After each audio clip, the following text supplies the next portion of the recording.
How much time? 30? 30 seconds? I'm on right now. I don't believe you. Welcome to the Morning After Pill NFL recap. It was a good weekend. Yeah, let's jump right into it. We got Giants at Washington. I thought this game was going to be a little bit closer than it was. Giants just fucking smoked them. Yeah, we both picked Washington to win outright. Sean Taylor Day, Plaxico Burress acting a fool. It's a perfect formula for Giants to get beat. I say they're going to lose 2 more times before the end of the year. I'm going to stick to it, but I might be wrong. You know what that means, though? That means the Eagles are going to beat the Giants next week. Yeah, I'll pick them and then shoot no myself. Pittsburgh, New England, that was another one. That was... Pittsburgh looked good. Yeah, I thought it was going to be a close game even during the game. It was 10-10. I'm like, it's, kind of watching the score, and then all of a sudden it was just a thumping. Yeah, their defense took over, and they showed why they're the best defense in the league and just destroyed them. Matt Castle looked like he was playing in high school again. I mean, he was awful. He just fucking threw the ball all over the place, got picked off like 18 times.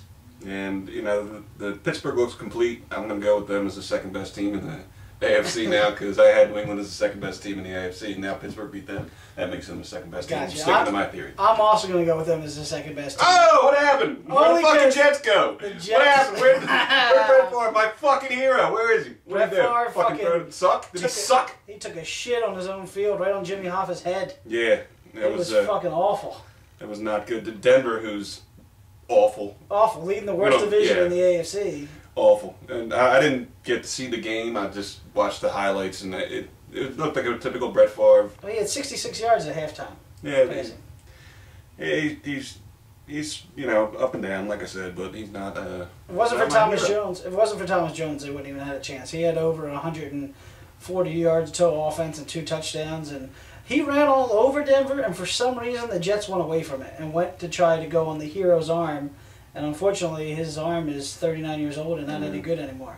Well, it can be, but he's just not the player that everybody wants to make him out to be. No. I'm tired of hearing it. Knock it off. Knock it off. Last game.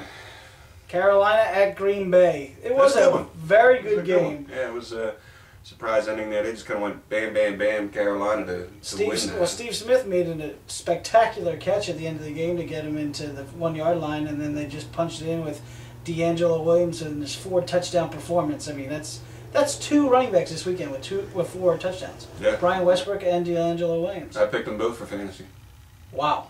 That's impossible because I only picked 1 running back. I didn't pick either.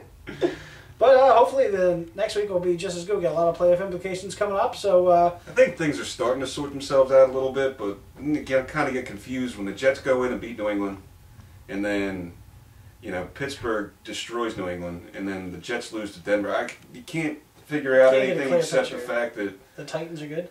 Titans are good and the Giants are good. Right. That's basically all I got. That's all. So we're going to move on to college here shortly, and we'll see you in a minute. Don't I feel like the fucking asshole?